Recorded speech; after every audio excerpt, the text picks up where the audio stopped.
UCLA, and then UCSF, UC San Francisco, and now I work at Boston Children's. And I think over the years that I've worked in this field, I think there have been phases, and I don't think it's institution specific. I think it's just the culture has really evolved. I don't know if I should say evolved. It's shifted, it's moved back and forth, and I think highly publicized issues that happened when I first came into the field, the death of Jesse Gelsinger and the Johns Hopkins shutdown happened right before I came into the field. So I think there was a lot of criticism of IRBs, how IRBs worked, and there was backlash from that. And I think resources coming to IRBs to help them do a good job, that was starting to happen when I started working in IRB. So I think initially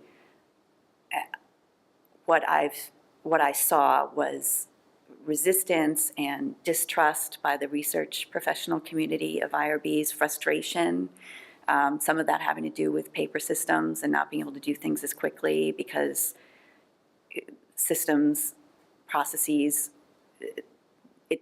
there was a volume issue and they hadn't figured out how to deal with the volume, and now things have gotten better because paperless systems have gone into effect, and with some grumbling because no one likes change, but for the most part I think that's helped institutions deal with their workload and figure out systems to fix things.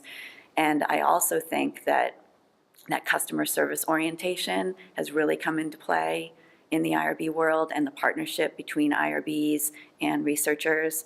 And what I actually do now more sits on sits in a place where I'm straddling the IRB world and the researcher world, because I do QA, quality assurance, quality improvement. So I educate researchers and educate IRB folks, and I help them both improve.